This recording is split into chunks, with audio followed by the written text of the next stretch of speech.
Okay, folks, you can mark it down.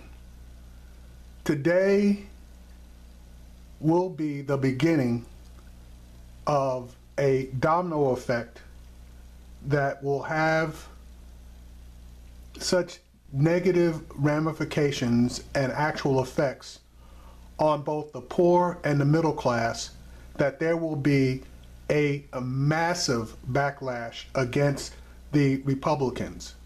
Unfortunately, that backlash will occur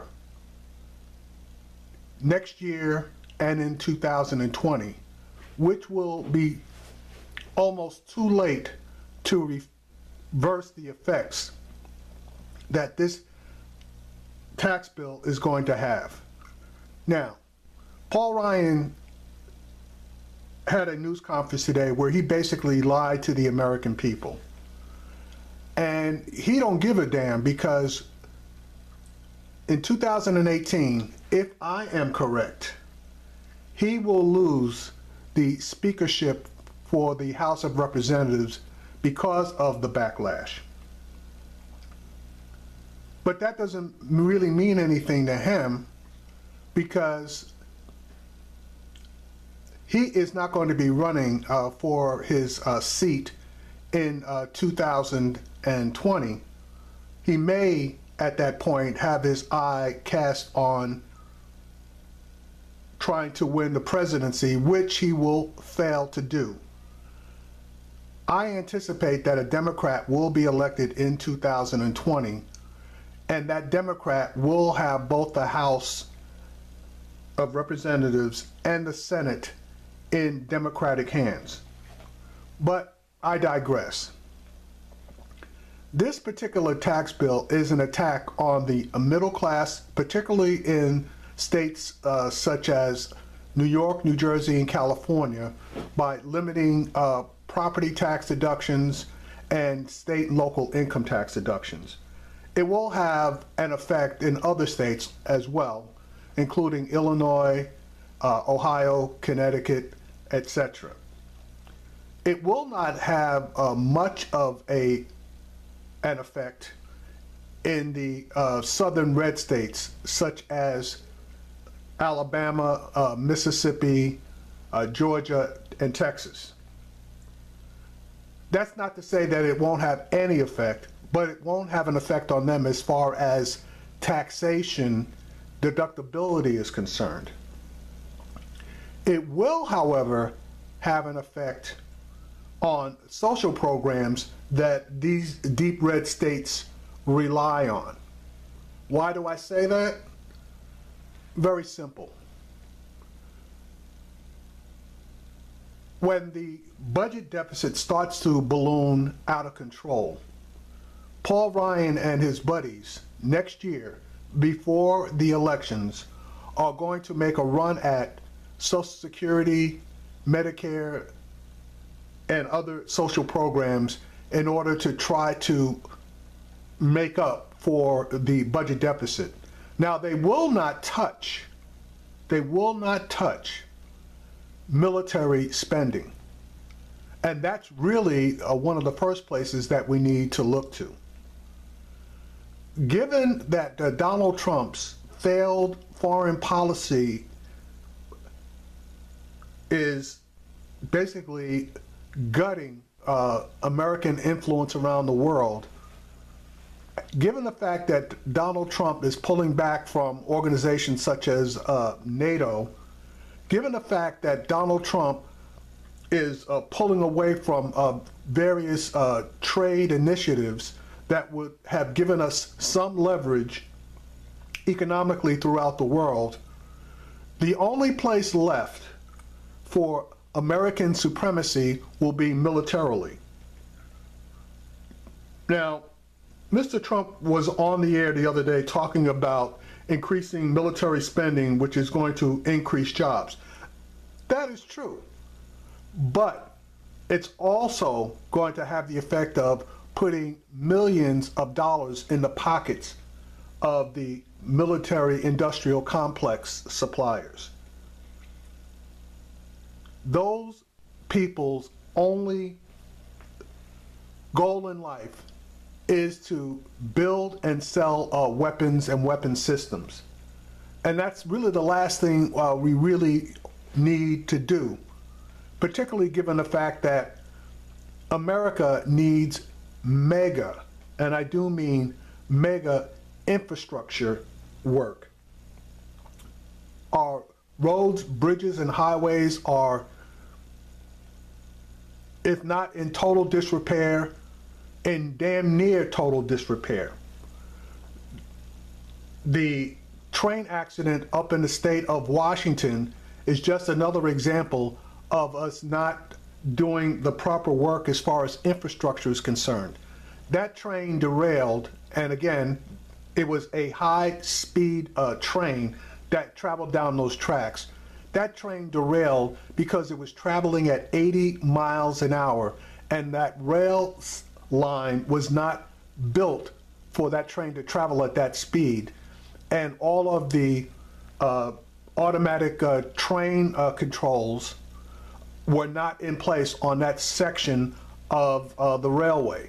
So a train going 80 miles an hour on rails or railway that was designed for 30 miles an hour, hey, you can figure that one out for yourself. Obviously, the train derailed and there was loss of life. Bridges and tunnels need massive work. And there are various reports that the government itself has issued indicating that our infrastructure basically is C- to D+ as far as its viability is concerned. It's been estimated that we need approximately $3 trillion worth of spending on our bridges, roads, highway, and other infrastructure projects in order to bring America up to snuff. Well, hell, we just increased the budget deficit by $1.5 trillion. Where are you going to get the other $3 trillion from? You got me. Now, this program was also touted as being a jobs program. That is the biggest load of crap that is imaginable. Number one, jobs are not coming back to America. Why do I say that? I say that because there's a little thing called automation. And a lot of the jobs that required manual labor in the past, factory workers, etc., are now being done through automated systems. If you've heard about a company called Amazon, their distribution centers are pretty much, if not 80% automated, they're at least 70% automated. Those are jobs that people with high school diplomas would be able to do if they were there, but they're not. So those people would have to and need to look for employment elsewhere. Now, they can be trained to do the jobs of the 21st century, but the money is not there for them to be trained, okay? So they are SOL as far as their ability to be economically upward mobile. Now, you got kids coming out of college with tremendous amounts of debt, and they basically went to pretty much screw them by disallowing the deduction for interest on student loans. So they're put behind the 8 ball somewhat. And we're not talking about small amounts. You know, if you're talking about one of your elite schools, most people come out of debt to the tune of $50,000 to $80,000. And if you're talking about debt on kids that are trying to become lawyers, doctors, etc., their debt is well in excess of $100,000. Now, there's a university that is starting to lead the way as far as student debt is concerned. That's Brown University. They have now come out with their financial aid program, which does not entail student loans.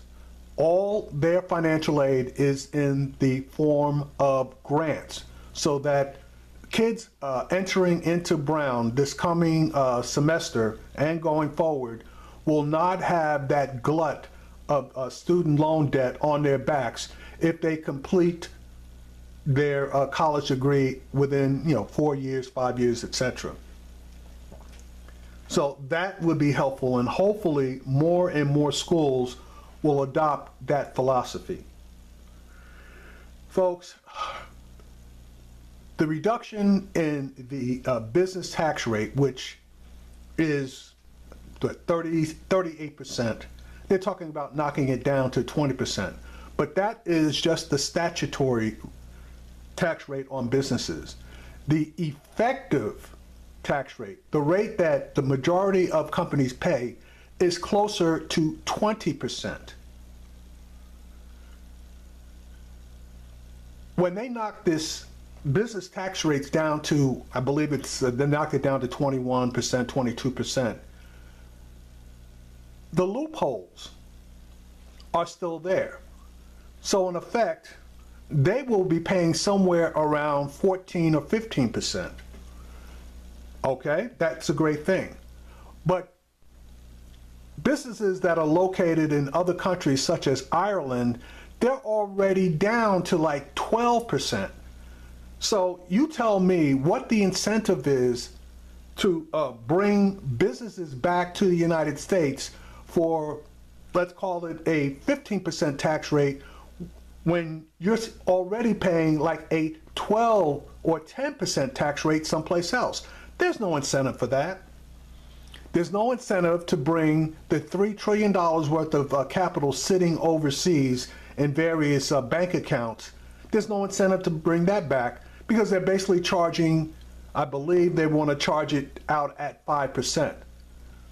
Why do that when you already have trillions of dollars sitting here, and you also have the ability to borrow based on super low interest rates?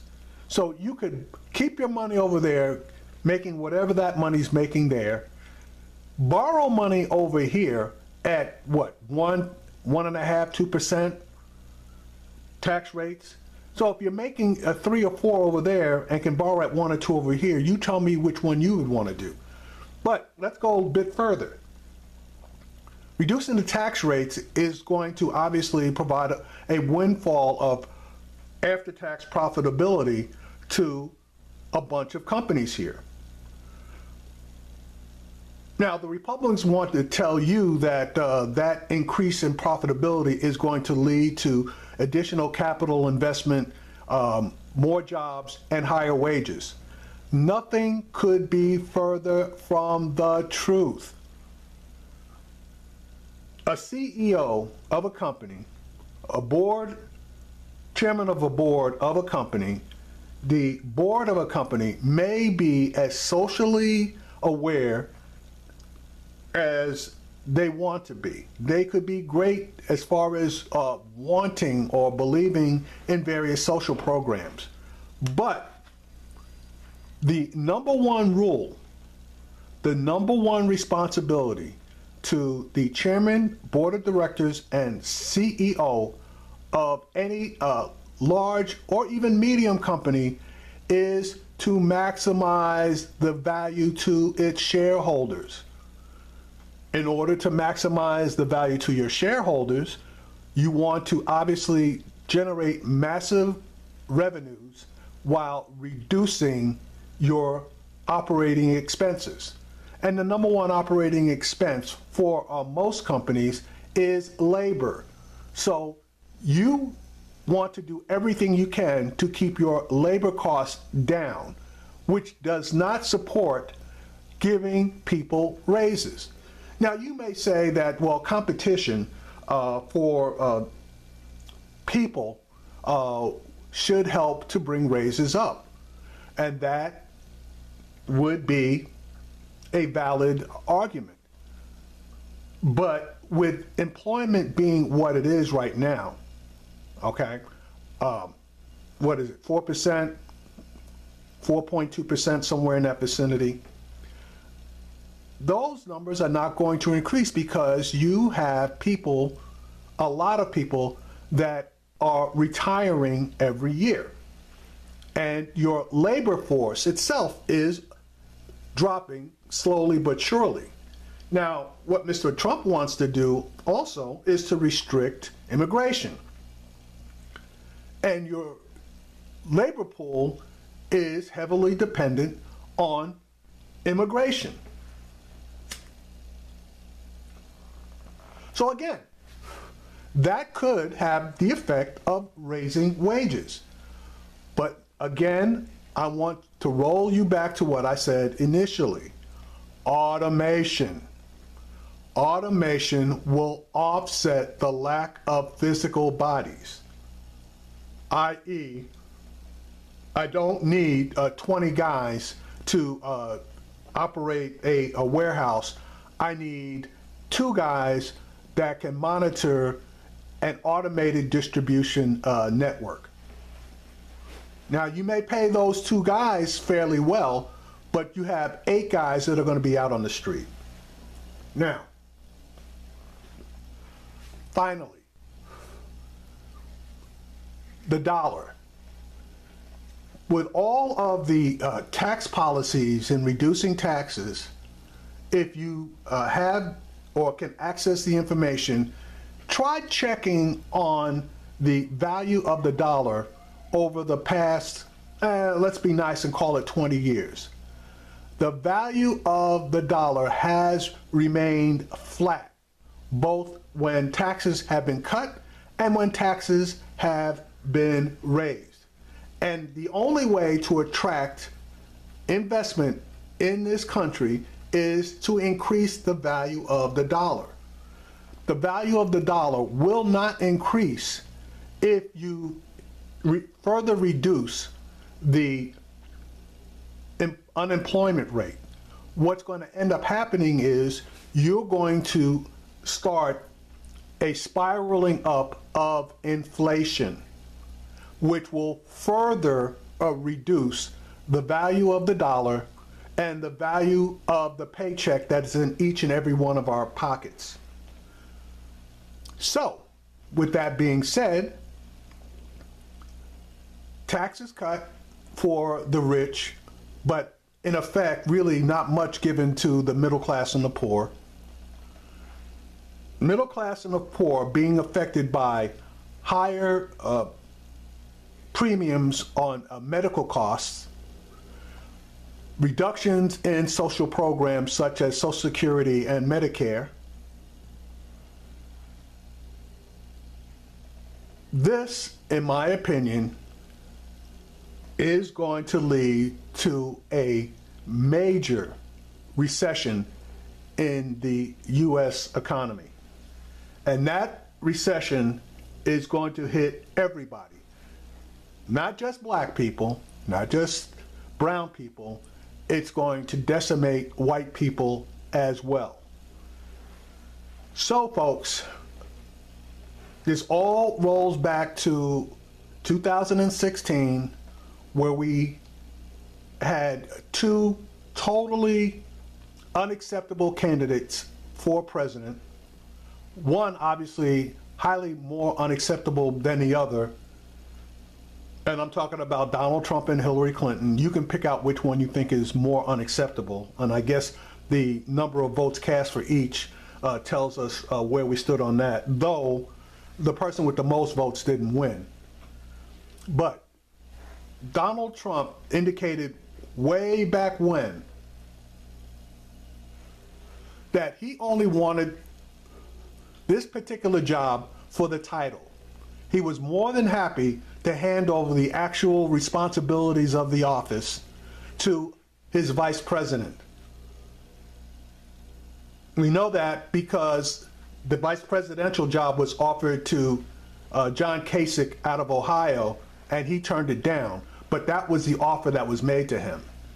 We now have this religious zealot as vice president. We had Steve Bannon, who was all for tearing down America and its institutions, Take a look. You're not watching this video. Steve Bannon was also for pulling back as far as foreign policy is concerned. Open your eyes. We pissed off our major allies. Trump is embracing Putin, who probably has that piss tape on him. He's trying to antagonize North Korea and Iran. Basically, he's looking at getting us into additional wars that we have no place getting into. We tried to tell you, but you wouldn't listen. And it may be too late.